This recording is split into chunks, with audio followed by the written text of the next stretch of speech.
A voice snaps Asher back to reality. Young man, are you with us? Asher coughs and opens his eyes. Yes, although I admit, and he winces as he props himself up on his elbow. I'm confused as to how I got here. He looks around, taking in his surroundings. You're at the House of Healing. They found you before the blaze grew out of control. Thanks be to Gozra. I'm Rivka. She looks to Asher. I do hope you brought nothing of value with you into that building, she says with a sigh. I don't think much will be left in the morning. Asher shakes his head. My things are with my horse, thankfully, secure at the stable. No, I had only the clothes on my back and the hat on my... And he stops mid-sentence, the color draining from his face. I beg your pardon, but has my hat been placed somewhere else? He runs a hand through his dark hair, his expression growing increasingly concerned. Rivka shakes her head. I have not seen a hat, no. It wasn't brought in with you. Everything began to spin as he made his way to the door. I do believe something in that tea was spoiled. I don't feel quite right, Asher says as he stumbles towards the exit. Thank you for tending to me, Rivka. Then, startling the woman, Asher dashes out the door, tottering as he goes, running with desperation towards the commotion. Town guards had stood up a barricade across the breadth of the street. One guard thumps the butt of his spear against the ground as Asher approaches. Halt, he calls out. No one may pass through here. It is unsafe. Return in the morning when the fire has burned out. Asher shakes his head. I mean no disrespect, but I must get into the house. They rescued me from the flames, but my hat was left behind. It's incredibly important to me. Please. Plead though he may, the guard did not relent. No hat is worth your life, man. Go, sleep, come back in the morning. Perhaps you may be lucky and will survive this blaze somehow. Asher sighs. Wise advice, you're right. Perhaps it will be intact. He turns away, walking slowly, and a smile forms on his lips. With an uncanny swiftness, Asher races to the closest building and leaps, kicking off the wall and pulling himself up onto the roof. But I'm afraid I can't take that chance, he shouts down, fierce determination across his face. As the guards look on in surprise, he bolts across the rooftop, dives off the edge onto the street below, and tumbles up to his feet. Grinning from ear to ear, ignoring the shouts behind him, Asher rushes with all haste towards the oppressive heat, through the thick smoke, and headlong into the inferno. This is Pod Against the Machine.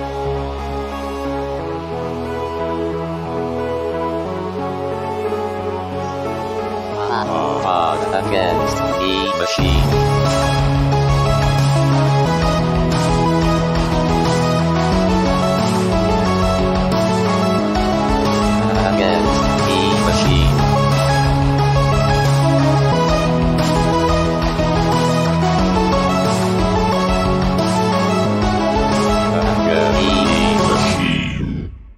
Well, welcome back to Pod Against the Machine, the only Pathfinder actual play podcast that literally can't even. I'm your host, and here's everybody. Hello. Hello. I literally can. Whoa. Actually, Jeff, I've been meaning to talk to you about that. I spoke with everyone else, and you're off the pod. For canning. Literally. I wish we had talked about this off air, but yeah, I guess I know. Farewell, sweet scrappers. Right. Remember me. All right, good up. Like, and that's where we wrapped. That was beautiful. The drama, the tension, the awkward silence. Like, oh man. All right, that's everything people come here for. It was like, that's pretty much it. That and throw in a yogurt joke and we're done. That's true. I didn't make a yogurt joke. I know, I but just like you've opened the that door we're going now, to have so like, them. that's fine. But see, now it'll be like callback humor later when someone makes a yogurt joke, and then they'll be like, remember when Sam knew that would happen? For the first time someone made a yogurt robots joke. Weren't trusting because... Sam. It's me, Reginald, the new actor behind Asher. How's it pronounced? Hello? whatever. We'll just never say it on air again. You're locked in this joke, buddy. Yeah, That's it. From here on in, that's the voice I Sam is want. not going to kill off Asher, so The only actual play where both the player and the character are voices. Hey, no! Why? Please stop! I feel like this is getting creepier with every sentence. I love this. I feel like Sam's going to kill off Asher so that your next character can have this voice. I watched a lot of scary movie recaps this afternoon with a thunderstorm going on, and now I'm worried I'm going to get murdered. By Reginald. I guess. I mean, honestly, it doesn't even have to be Reginald, just the voice of. It's like Candyman, where enough people believe in him, so he becomes real. And just pops into an apartment. Yeah, I've heard about that. Well, last time on Pot Against the Machine, we had a pleasant dinner party. Borscht was consumed and backstory was revealed. And the very capable four split up to spend what seems to be their last night in Torch for a bit. And I think that's about where we are now. Smash cut from the nothingness of the beginning of the episode to morning in Torch. The torch is still burning, less intensely than it was yesterday. It's down basically to its normal level, so it can actually be used instead of being a multiple 100-foot high tower of plasma that incinerates anything that comes near it. So that's good. Safer for birds. And everybody wakes up on where did y'all spend the night? The floor at Ratley's church. Chapel of the Wanderer. You wake up, sun shining. Yeah, I think he gets up, prepares his spells for the morning, and gives Radley his last day's board money, whatever it is, if he gives him 2 copper or whatever. And he says, "Father, it's been interesting. Thank you again for allowing me to stay here, and again, whatever that is you have going on downstairs, I'm not going to judge, but just maybe see someone." And then he will head out. Take care of yourself out there. But if you ever find yourself a corpse, let me know. I've got a robot all picked out. I will not do that. Goodbye, Father. The bones land in a spiral, whether you want them to or not. And he slowly backs out the door, not taking his eyes off Radley.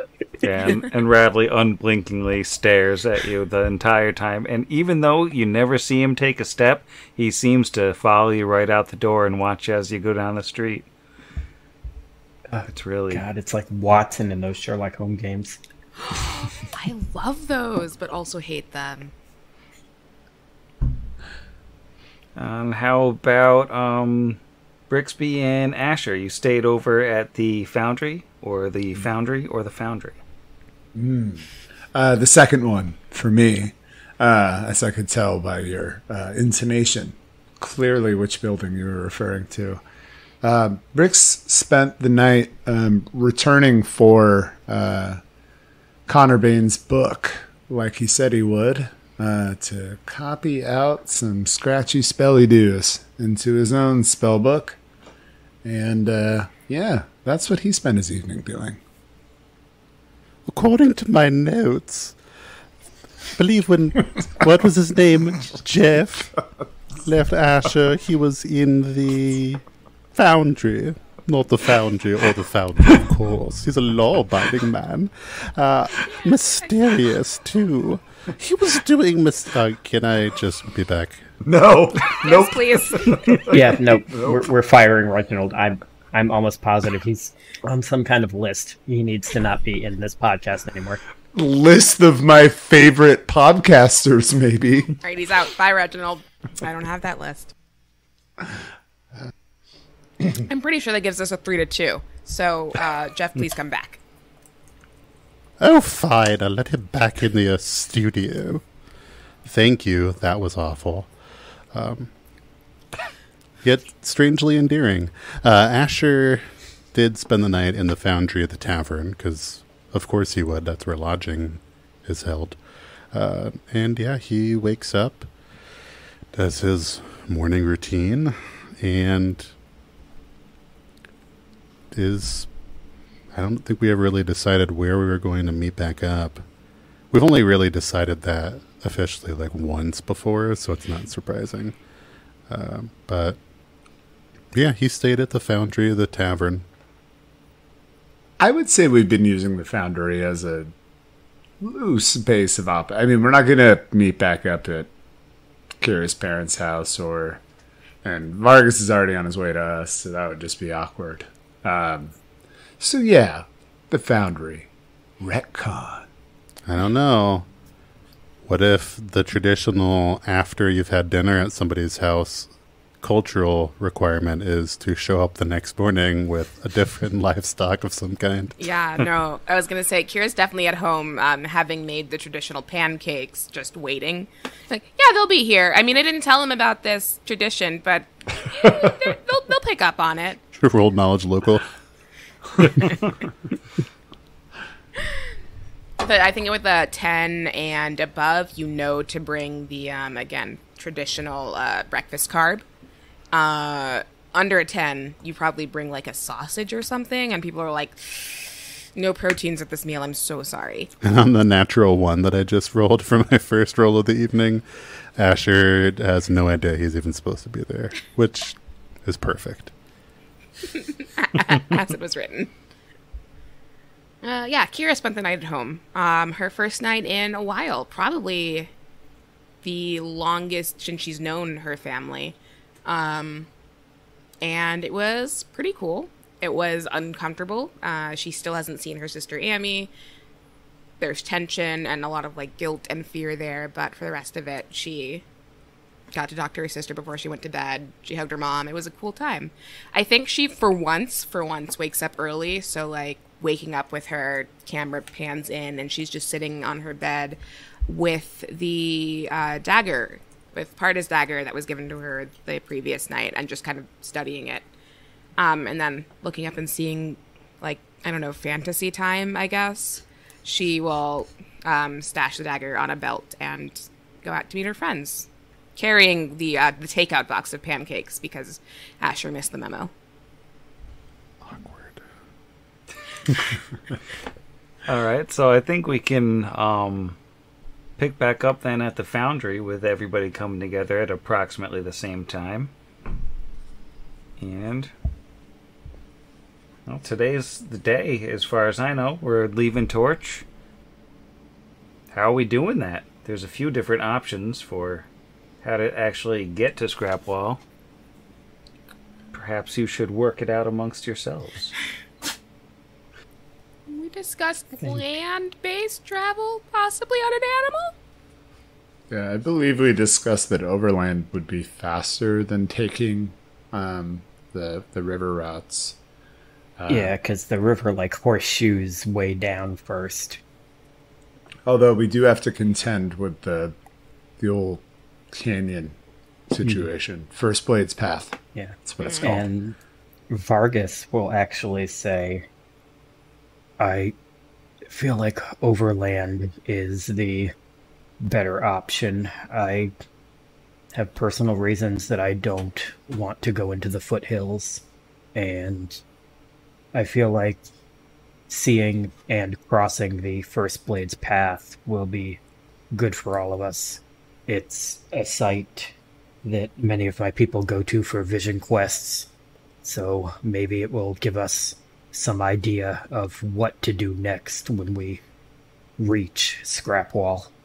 And if things haven't gotten too bad in the decades that I've been out of the country, there should be areas that we can cross. The majority of the path is not exceedingly wide.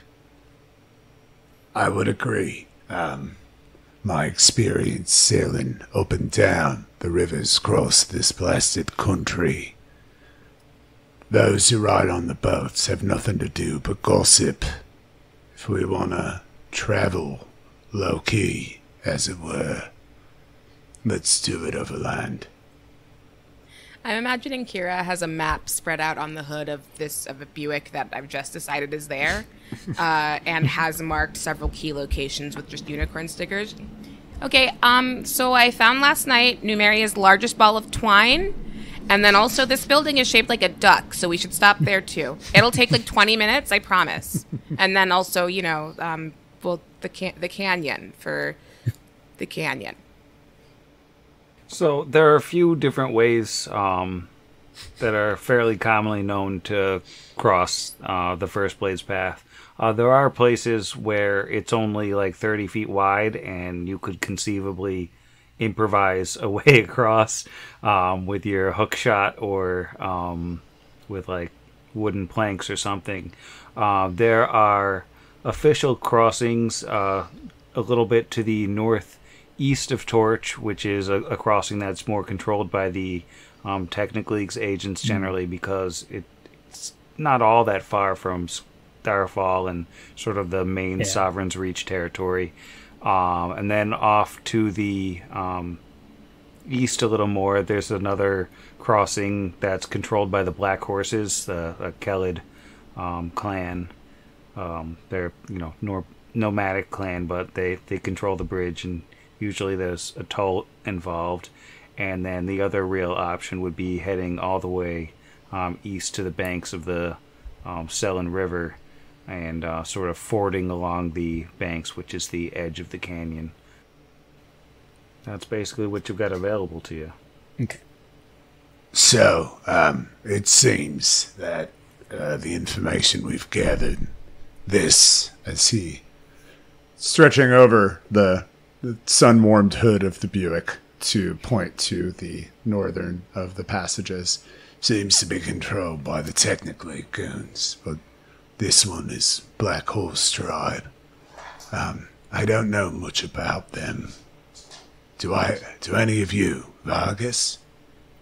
The Black Horses were once on fairly friendly terms with my own much smaller tribe. We had a little bit of a falling out when one of their former chieftains launched a civil war and killed thousands of our countrymen, but I think we should be okay to cross there if, well, to be fair, the last I heard, most of the remaining Black Horses aren't exactly big fans of their former war chief. That seems like our best option. What do you two think? He looks up to the tall members of the party. I'm not going to assign who may or may not be the tallest at this point, but Well, you don't have to. You're all tall has to a me. Sticker. And Kira will say to Vargas, "Do you know who their former leader was?" You're joking, right? Yes. But pretend I'm not joking. About 25 years ago or so, the war chieftain of the Black Horse tribe was a man named Kevath Kul. He is now the Black Sovereign of Numeria and an ally of the Technic League. Kira doesn't say anything, but has a definite sort of like putting two and two together, and just kind of stares at Vargas for a second and is like, oh, okay. Cool, great, okay, cool, yeah, Trails off. it still seems preferable. We know what the Technic League will do if we try to cross their road. Perhaps the Kelids all don't feel as their dear leader once did about the Technic League. So I feel like it should be the much safer of the two routes. Agreed. Especially given the stories we heard from Connor, want very little to cross the League under such terms. I have my eyes set on Starfall at some point to take care of other business, but yes, for now the Black Horse tribe does seem to be the preferable route, and besides, kinda smiles at Vargas, I could use a little practice with my hallet. So, how do we intend to get there? Hiking? Out of character, are there, like, horses in town that they might be willing to hand over to the people who saved their livelihood? We did save them. Are you saying you don't want to pay the low fees for horses that I have lovingly gathered from the archives of Nethys for you? How low is low? Well, a light horse is 75 GP. A heavy horse is 200 GP. A combat-trained light horse is, of course, more than a regular one, and a combat-trained heavy horse is more still. But you're probably not going to be fighting on horseback. That sounds like sale price, though. What about do they have like the U-Haul one-way rental where we can ride the horses from Torch? And just drop them off in their office and scrap one. Yeah, that sounds fine to me. Let's do that one. These aren't chickens. This isn't Charlie the Lizard Folk's Chicken Emporium where you can just buy a chicken and drop it off at his other location across Numeria. These are horses. Like a city bike situation, or Yeah. We'll just pay by the mile for the horses. A horse share. Yeah. Vargas is going to go turn the torch back off now. Wow. You're going to Everybody's use touchy technology. So there isn't anyone who's willing to lend us horses temporarily for we'll bring saving the them town. It's not like we're We going to have a throw whole them thing. into the canyon. We're going to be bringing them back. yeah, we'll just Sure you tie are. him up. Maybe they just know adventuring types and they know that you're just gonna kill those horses. We will bring them back stronger than before, having weathered something terrible, probably. Well, there is a livery stable near the main gate of town, Ivan's Livery, where you could probably get some kind of pack animals or mounts that have been abandoned with him he might be able to part with. Let's give it a shot. Yeah. Sounds like a job for our silver-tongued, cow-rustling, cow-poke of a cowman. Cowboy. Oh boy. Asher. Aw, Yeah. That's Asher's race. He's a cowman. cowman. Yeah, wait till you stole all my thunder, you thunder thief. I was going to reveal that when the time was right. Now we'll just have to move on. Take off your hat and somehow it's hiding the fact that you had a bull head. He's been a minotaur all along. Get him! This is utter madness. Anyway. Oh my god, here we are. Back in the puns. Just grazing on those goo tubes. We love your crossbows. If you head out to Ivan's Livery Stable, that's like pretty much as close to the main gate of town as you can get. It'll bring you to a reasonably well-maintained building, and there's a whole bunch of different animals stabled inside and penned up outside. And Ivan himself is a aging male half-elf who's working inside at the desk. And when he sees you come in, he'll say, "Well, the heroes of Torch! To what do I owe the honor of this visit?" I'm going to gently suggest a retcon, as in when we start talking about the horses and where to get them. we've agreed on the horses, and I think Kira will go up to Brixby and reach into her craft pouch and hand him like a pink ribbon similar to the one that Kingsley has, but much larger. And she's like, I have to do something before we leave. Can you get me a horse with this? Don't sell that. That's not, use gold for the horse, but the horse should. Oh no, I understand. He looks up at Kingsley. He's like, oh yeah, this is gonna be enjoyable. Okay, but don't do that thing of where you just get hurt a lot.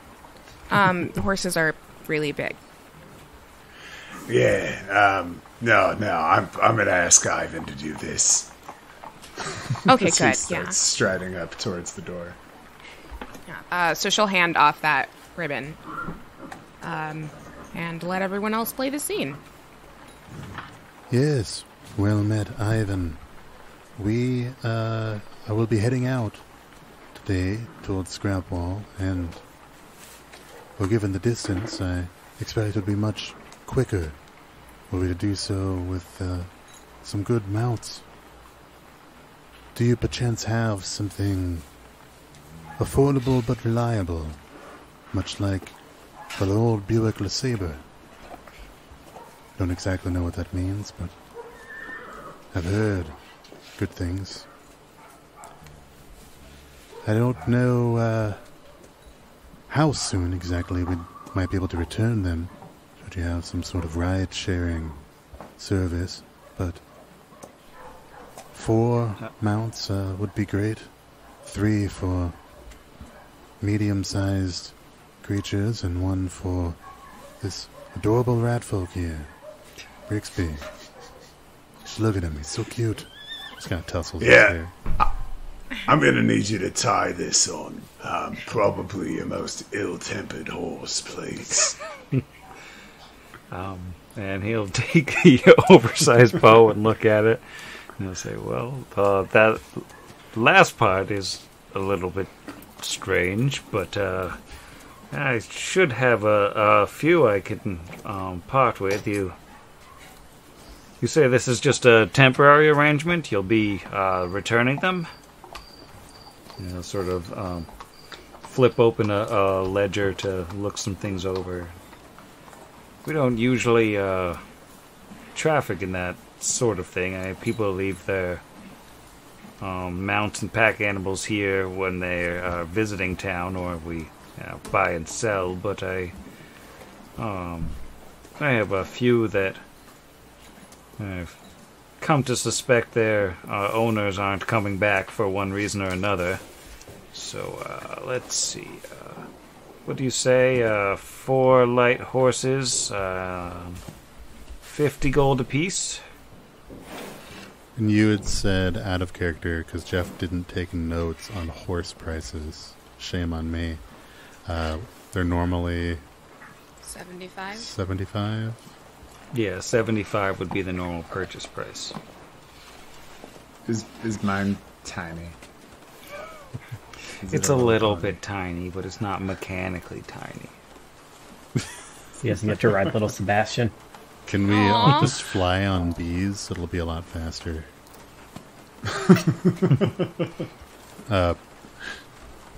That's, indeed, it sounds like a good offer. A fair price indeed. Certainly, that's more than reasonable. Ah, perfect. Well, I can take this bow out back, and I'm afraid none of them are particularly ill-tempered, but we'll see what we can do. And I'll show you to them if you can furnish me with 200 gold. And Asher will do that. Alright, now you're all going to have to name your horses, of course. That means something bad is going to happen to them. Oh no. You have to develop deep emotional bonds with these horses, and I think that's really the key thing that we're going for.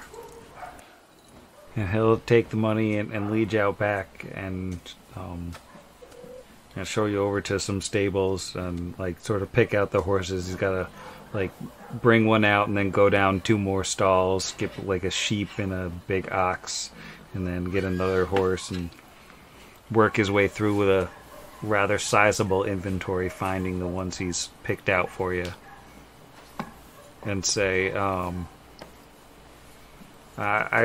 if you're going out to Scrapwall, I don't expect there's going to be much in the way of stables out there, but there's an old fort across the river from them. Crusaders stop in here every now and then on their way up to the World Wound, and I believe that's one of the last places they stop in Numeria. You might want to see if you can lodge the horses with them. They'll be safe while you're in Scrapwall. Excellent. Thank you for that. Certainly we want them to be safe. I suspect we will grow very close to these animals and will think of them more as family before long. They seem like beloved characters to me already. Wait, has anyone named theirs yet?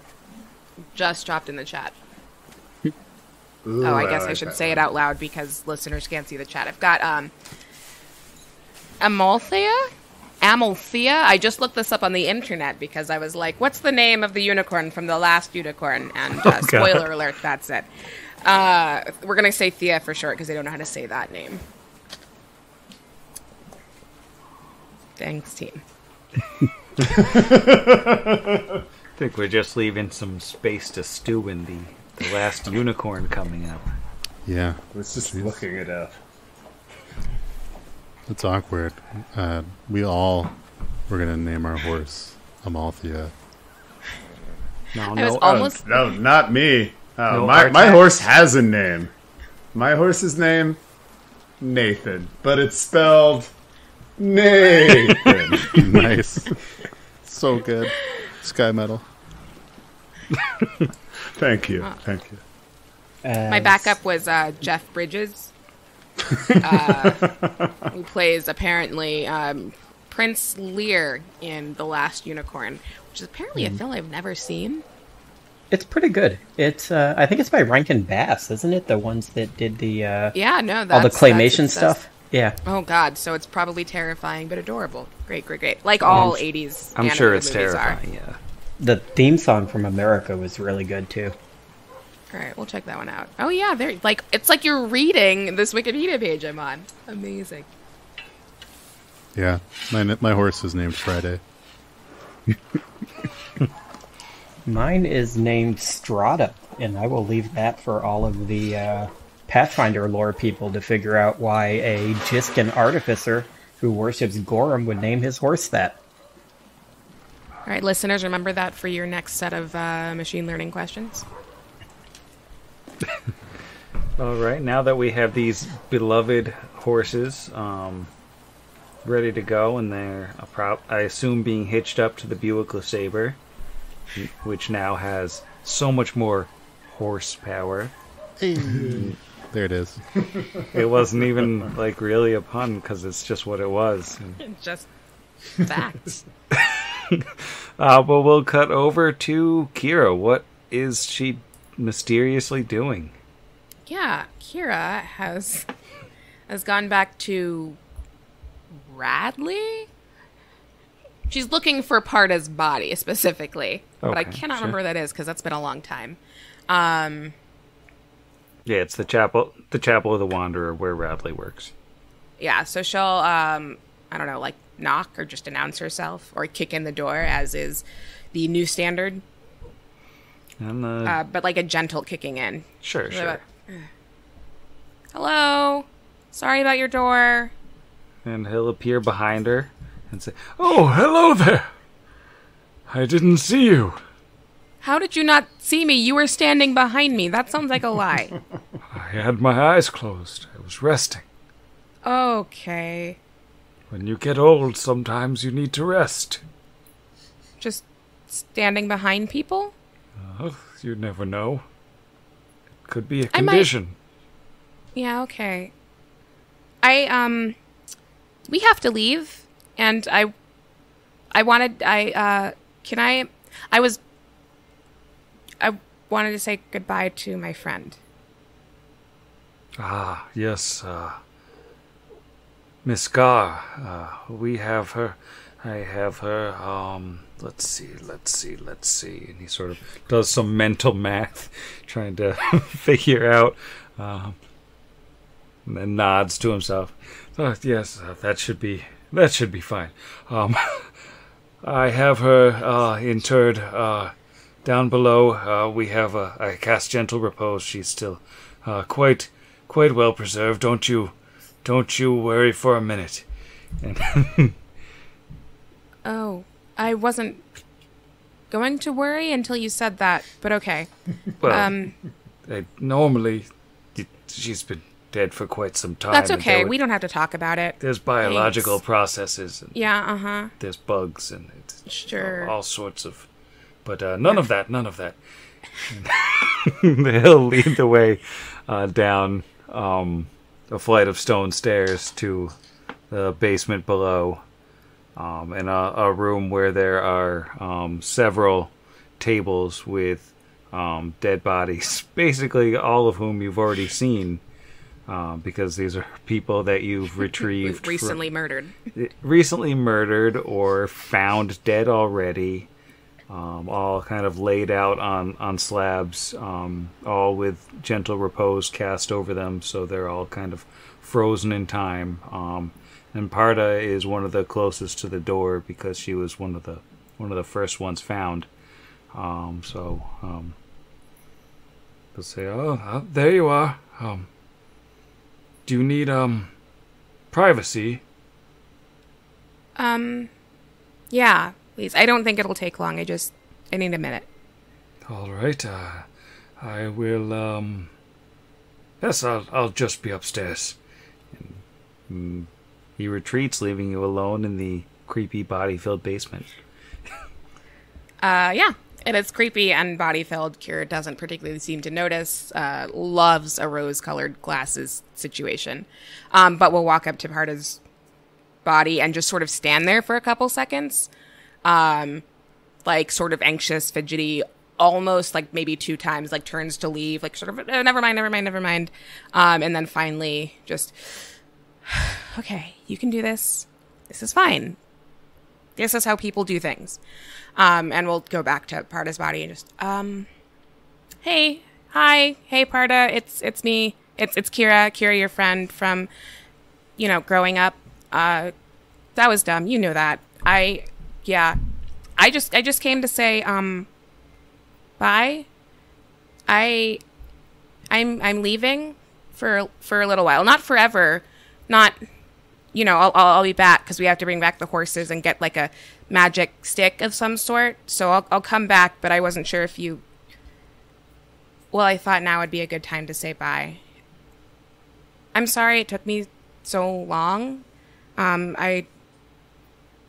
We kept going back under after we found you, and I guess I just kind of thought that maybe if we kept going, you would be okay, but that's stupid. Obviously you're not okay, and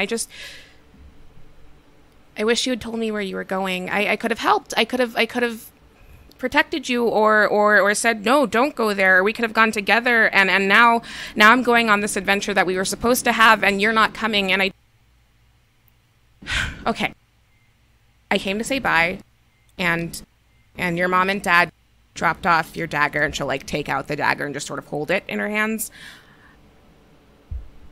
It's not the same as you being here, but I'll take it with me, and every time I, accidentally stab someone to death or on purpose stab someone to death, I'll think of you, and it'll be like a thing. That's kind of a joke.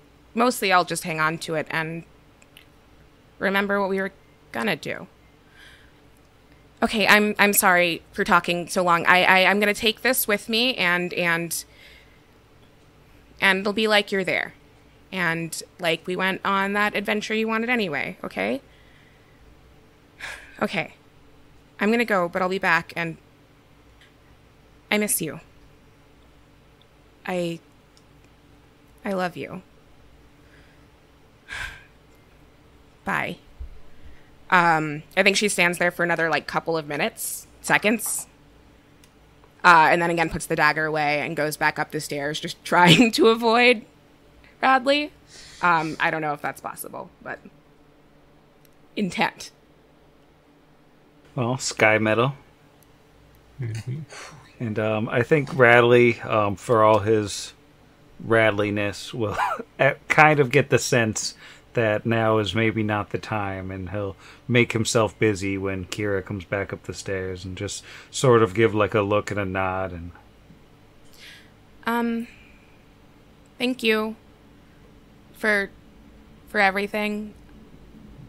Okay, bye. And just, out the door to go find her horses and friends. Okay. Well, this is it. I think it's maybe a little bit late in the morning, but I think the party is finally ready to leave Torch forever because they're never coming back. I assume. We have to return the horses and get a stick. Yeah, we need that metamagic rod. Sure. And they photocopied Asher's driver's license when we got these horses. It would be... You're all under Asher's name and insurance. Oh, of course. Oh, we didn't license get yet. insurance on these horses. No, we're living dangerous. Retcon real quick. Horse's name is Fire Day because there's no Friday in Pathfinder, obviously. Before Of course. So you can just hit backspace on that Discord message, people, in the spoiler discussion, because I fixed it.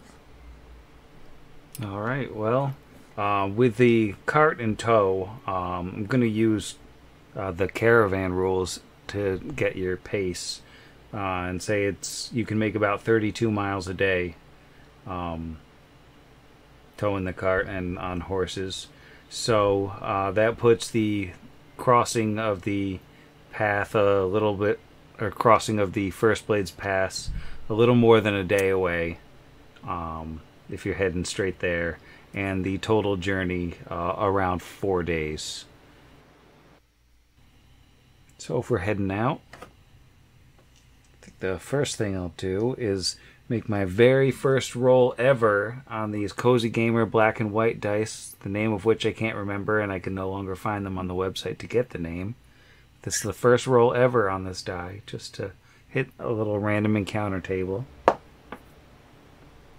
Natural 3. So you're safe for now. Hooray. So other than for the goof quality, were we bringing the cart for any particular purpose? Like, do By we cart, need do you it? mean Buick LeSabre? Yeah. I mean, if we all have horses, do we need it? We would just ride on the horses?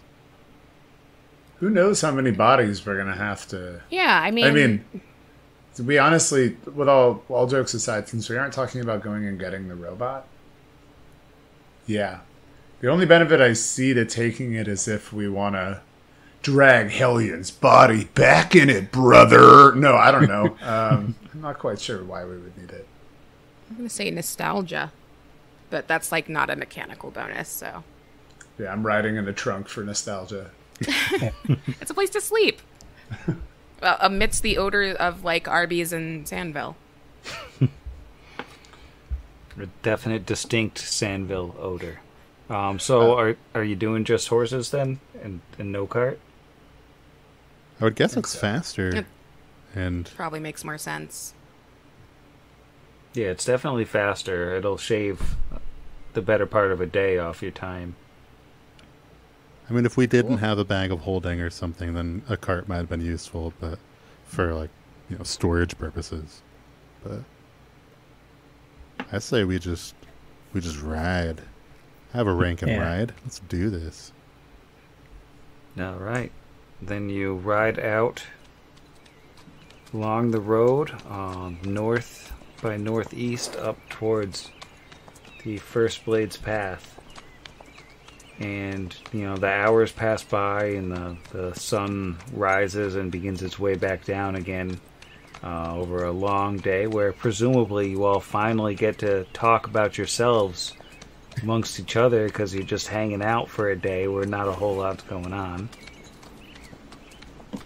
And eventually, after hours of riding, you can see in the distance, far beyond these badlands that stretch on forever, and the waste/plains that Torch sits in, you can see rocky outcroppings and the first hints of the First Blade's path in the distance. And you can see it for quite a while before you're actually there, because it just slowly envelops the horizon as just more and more of it becomes visible. And then you can see this sort of small outpost that's been set up along the edge of the First Blade's path, as it's starting to get dark by now.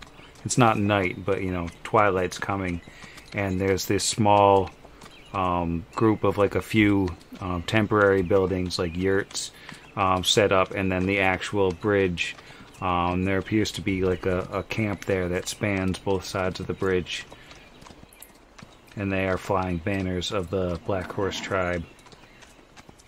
Anything in particular you would like to do as you approach? You're still a little ways off, so you've got time if you want to start stealthing and sneak up and kill them all. Tempting.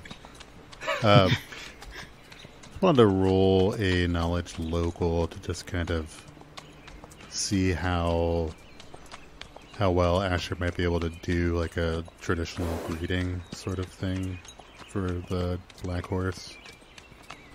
Okay. Speaking of natural threes, that's a total of an 8.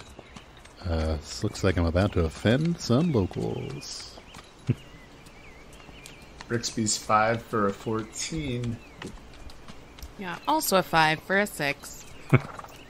Before We have a killer.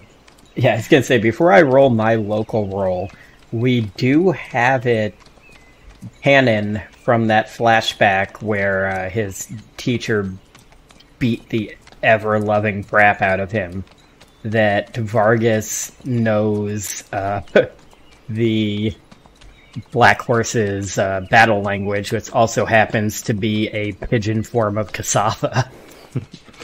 So, would that help anything? Give me any kind of bonus for my roll, or? Yeah, Feels like a plus 10. You would definitely get a bonus to like a diplomacy roll. Yeah.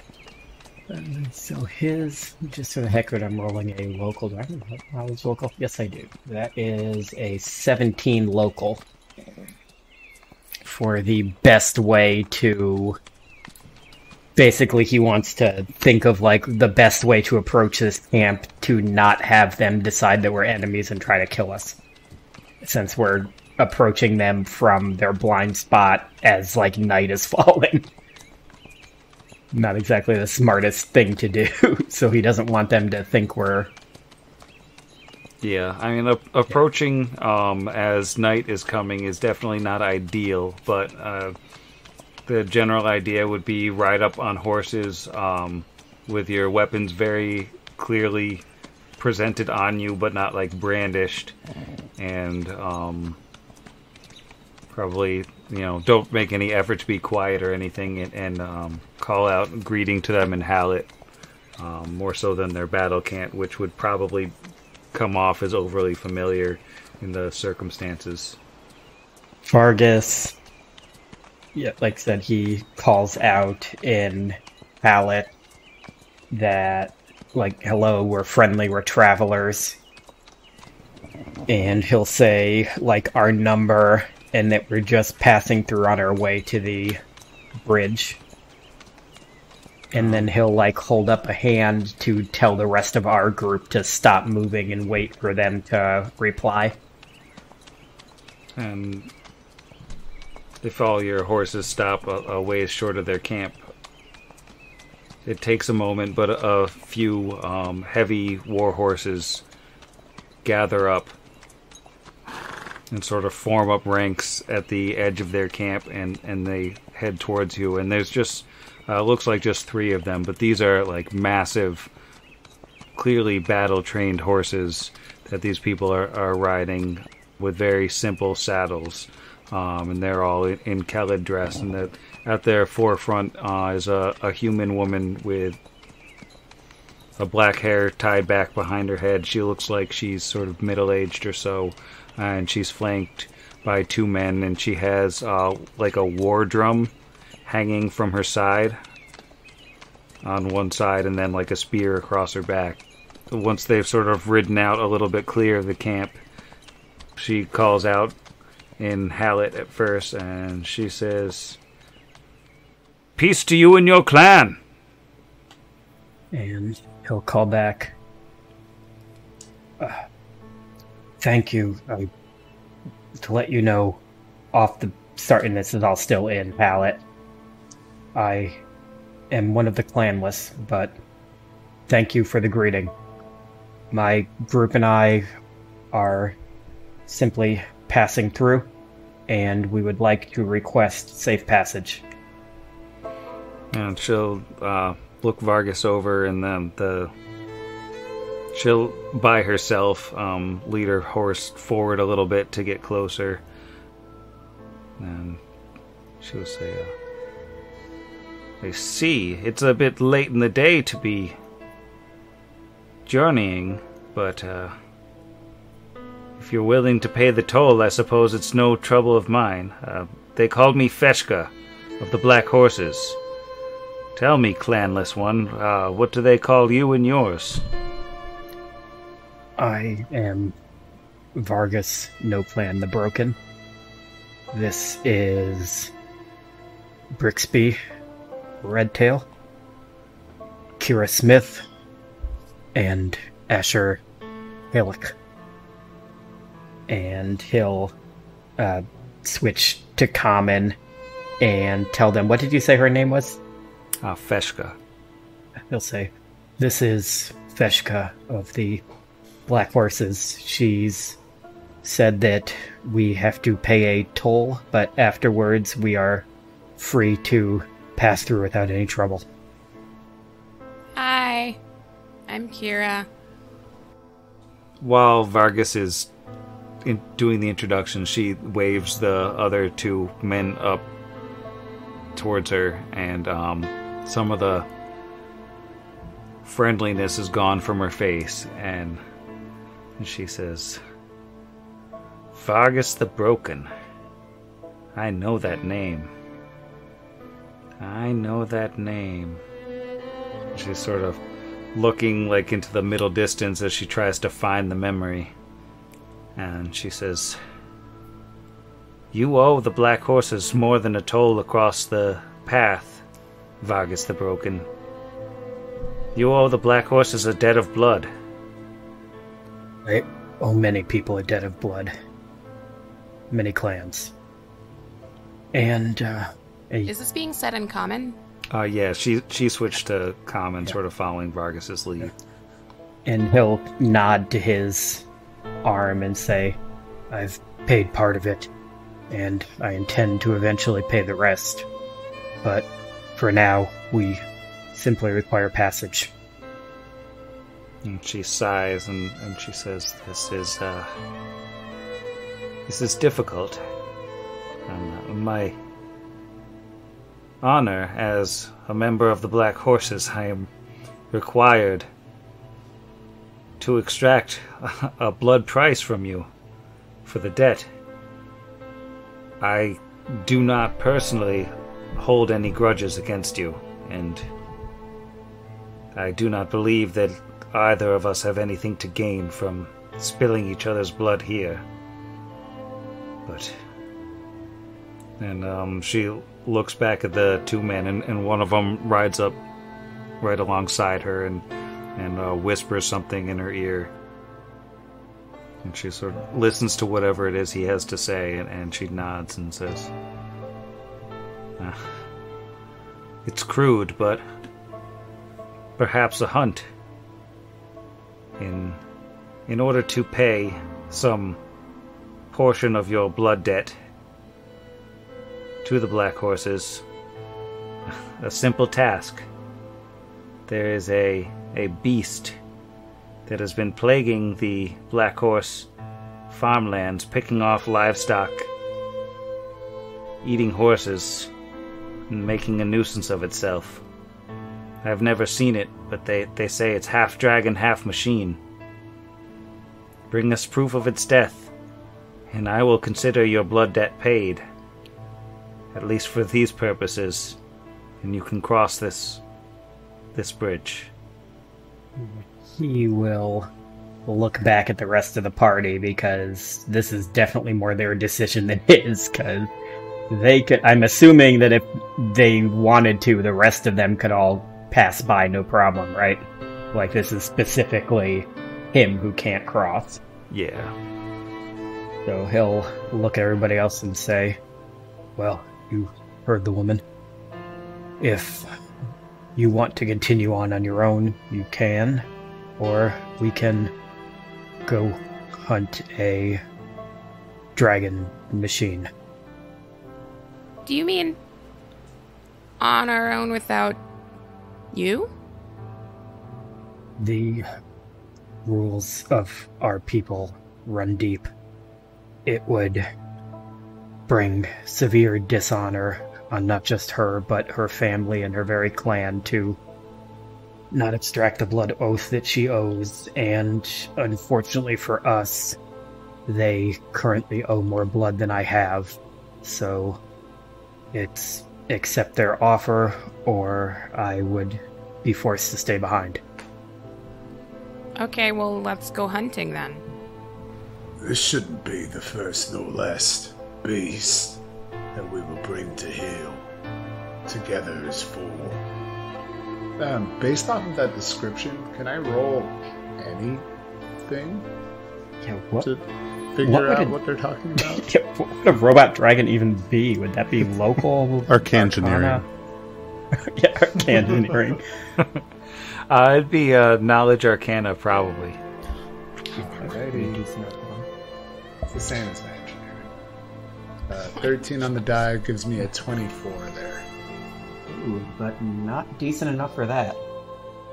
Yeah, with a 24, you're reasonably confident that there is no such thing as robot dragons, or at least half robot, half dragons, known in Galarian. You also haven't, generally speaking, heard of dragons in general flying around the Numerian plains, but she says there's a dragon. Cyber Tarask. Probably Oh, God. Cyber Tarask. I forgot about the Awesome. Cyber Tarask. And Bricks, to just his group first, quietly will say, to me it sounds like it's probably more robot than dragon. And if that's the case, we're well equipped. I say, tell her we accept Vargas. But we don't really have a choice, though, right? Well, Because it's go fight the dragon or leave Vargas, and we're the very capable four. So it doesn't really work if there's three of us. I suppose the alternative would be to count this day of travel a waste and go towards another crossing. But if we can play some part, Vargas, in helping pay whatever debt they say you owe, well, you've fought alongside us this long. I say let's go hunt a robot dragon. And he's gonna look really uncomfortable when Asher says that. And, like, you can tell, like, he doesn't even like bringing up this topic. But he nods and he turns back to her and says, all right, we thank you for your courtesy and we accept your offer. We will hunt this robotic dragon in exchange for safe passage through your lands. And she nods, looking satisfied, looks back to the other two and gives them a nod, and they sort of back off the kind of protective flank they were giving her, and she says, very well, the creature usually strikes early in the morning, and he plagues the wild running herds of horses to the south. And she'll sort of give you a better idea than I can of what its general hunting ground is, and a little bit more of a description of it as a beast about 15 feet long, dark blue scales, that flies and runs off with horses, and has some sort of metal portion to its chest. And that's all she can tell you. And she'll say, you are welcome to camp here for the night if you wish. How far is it to these running herds of horses? You're already in the Black Horse's main territory, so it's generally speaking within a few miles of here, sort of to the south. Basically, their territory stops shortly after you cross the First Blades path. So the territories would be generally not too far away. You'll probably lose the day tomorrow, provided you can find it in one day. I would say sleeping here and waking up before the sun, then traveling on tonight. Planes with a rowboat dragging in them. Sounds like a good idea. Okay. Are you comfortable with that, Vargas? Staying here? Yes, I trust them to honor their deal. I don't think they will cause us any trouble. I wouldn't expect them to, but although I don't know the specifics, I can understand that you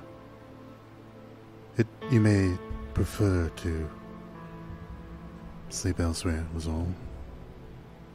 And he kind of grimaces again when Asher mentions not knowing the specifics, and he just shakes his head and says, "No, it's fine to camp out here." Do you want to go in the bag of holding? We'll let you out to breeze. Yeah, get 8 hours of rest having to get out of the bag every 10 minutes.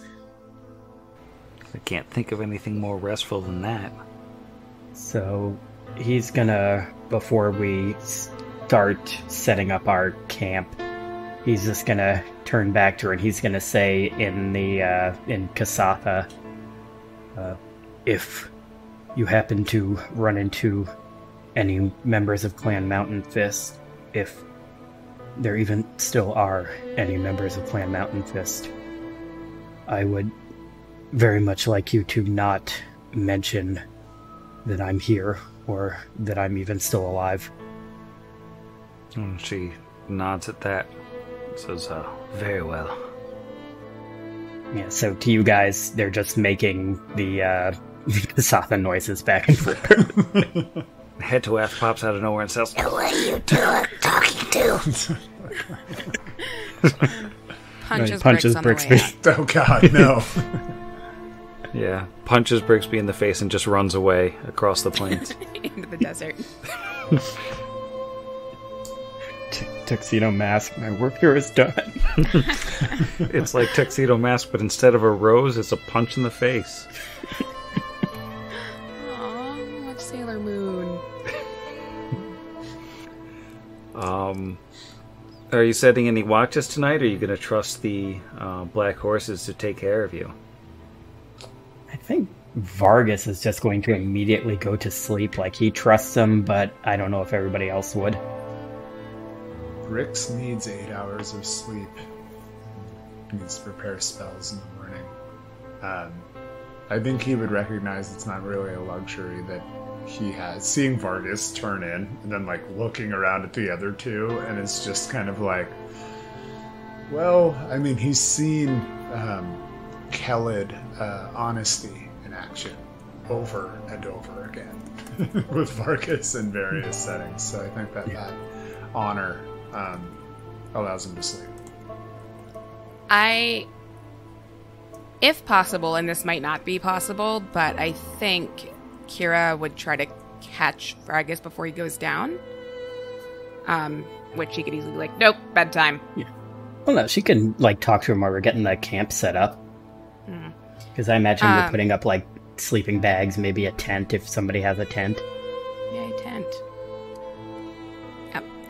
Not I don't think So- any of us have a tent, so we're just putting up sleeping bags. Just a sleeping bag. That's fine. Under the stars. Way to go. So I think she would kind of... She's been pretty quiet since he mentioned thing from earlier, and I think in there, as they're setting up their sleeping bag, she'll, like, maybe just kind of pull him to the side for a second and be like, "Hey, Vargas, I like your arm. How are you?" I'm well. Good. I had a thing just right after I ran away from home. I was sort of wandering around town for a couple days when the torch went out, and people were talking about a lot of stuff, but they mentioned a guy with a metal arm, and I guess that's you. And they said you were supposed to be, and she, like, tries to think about it for a second, and she's like, it's black sovereign. That's what they said. He's gonna... I don't know what that means, but I wanted you to know I heard someone in town say it. And he's gonna look at her, like, shocked for a second and kind of half confused and say, "Is that what they said?" Well, rumors get twisted over the years. I'm going to say now I was never offered the position of Black Sovereign, and I never would have taken it even if I was. But there was a time a long time ago when, well, I was put in charge of a group of people and made a very bad decision that led to disaster, and I'm going to leave it at that. And then he's going to go finish setting up his thing and lay down. Yeah, I think she just watches him for a second. Like, she maybe had another question, but he's clearly just gonna mention, okay. Yeah, like, he is clearly done. For sure. Yeah, okay, good night. Bye. We'll awkwardly go to set up her sleeping bag. I think that'll bring down the curtain on the first day's journey outside of Torch. Aerodis 15th is over. I think that's the first time we've ever done a whole day in one episode. In real time, too. A lot of dedication. Russ. We're actually recording this on Extra Life Day. This was our 24-hour streak. Oh, God. So the night passes without any issues. It looks like either there was no threat or the Black Horses watched over you well enough. And the morning comes. We going dragon hunting? Yeah. Oh, yeah. We're going dragon hunting. If we can't find a dungeon, we have to find a dragon. There you go. Mm-hmm. They've been telling It's us written. illegal. Well, first you have to find a path. We clearly can't do that, as anyone who's listened to the first, 10 episodes of this podcast willfully ignore the path. Yeah, I was going to say, we found it just fine. We just refused to follow it. Super good at finding. I bet that below the Mendoza line on survival rolls for sure. But before we disembark, Asher would, if Feshka is around, just in Hallett say to her, "Thank you for your hospitality. I don't know the past of my friend Vargas here, but I do count him a friend. He's done good for the town of Torch, and I expect he will continue to do good.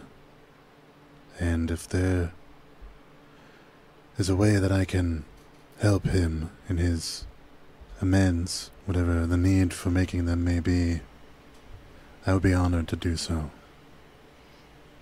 She'll look at Asher and nod and say, your friend's debt is his own, and I believe that he means to pay it. I have no reason to doubt him.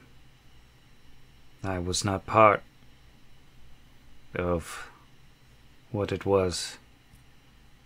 It was a very long time ago, but if he means to pay the debt, then there's no more to say about it. I understand. Thank you again for allowing us to camp here. We shall go then and find this creature that has been plaguing your farmlands.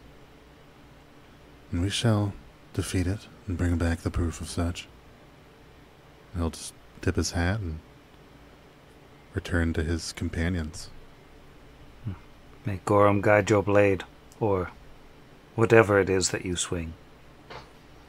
I do have a +1 light hammer, but... well, I think I swung it all of once and it went poorly, but thank you, and may Gorham guide your blades as well, and Caldera bring you luck in your ventures. Roll for initiative. I was about to say, and then she stabs him for mentioning Caldera. Yeah. So how dare you? We are true neutral at worst. It's 14 for initiative, natural 10. Nice. Well, how about some survival checks to try to track down the feeding grounds of this dragon in the early morning haze?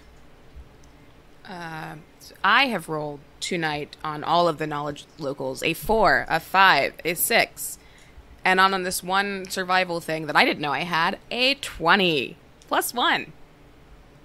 That's a unicorn showing, folks, on the unicorn D20.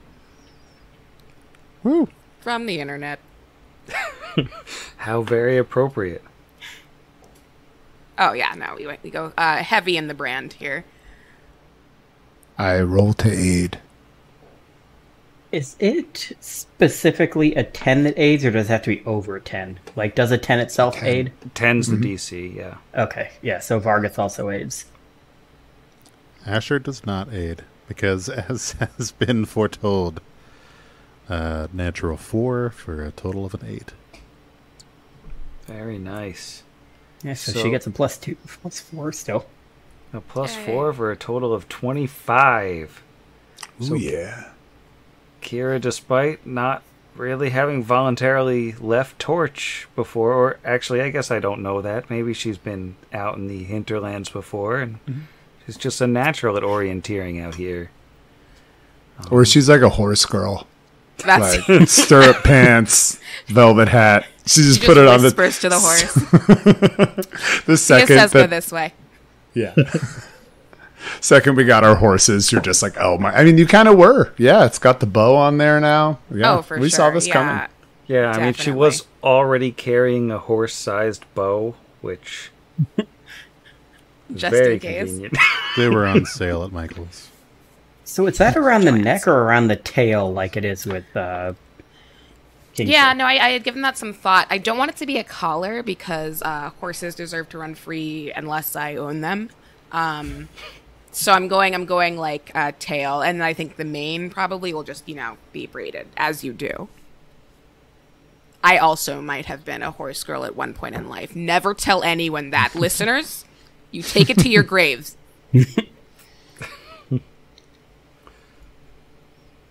So, with that terrific survival check, and with her hair blowing in the wind as she finally gets to live out her dream and be a horse girl, Kira leads the way south down into the heart of Black Horse territory, and picks up by the few landmarks that Feshka pointed out. The way towards where the wandering herds would be at this time of morning, And it takes a little while to pick up the trail, but eventually, like, you hear the hoofbeats of the horses running free in the plains, and then you see the dust clouds that they're kicking up as they are headed somewhere.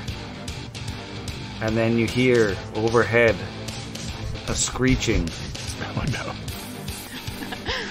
And if you look up into the sky, you do indeed see a blue, winged, lizard-like creature with something metallic.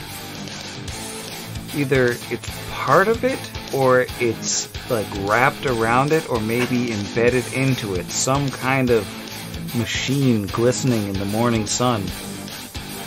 As this dragon-like creature sweeps down, going after the horses. I'm going to bed. Sick. Oh. Cool. Great, night, Sam. Good night. Have a good night, Sam. I'm Yeah. excited for your spooky dragon robot. Yeah. Excellent cliffhanger. Good night, Sam.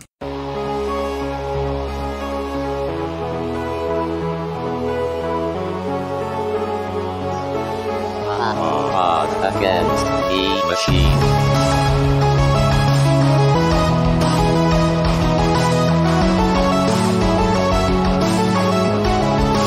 Against the machine.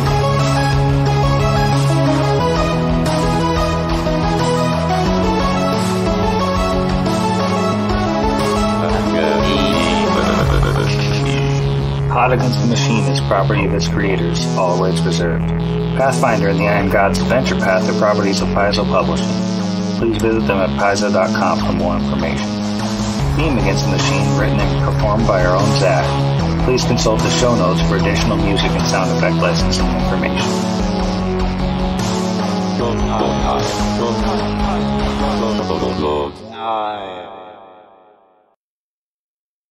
Well, I for one thought that Jeff phoned it in.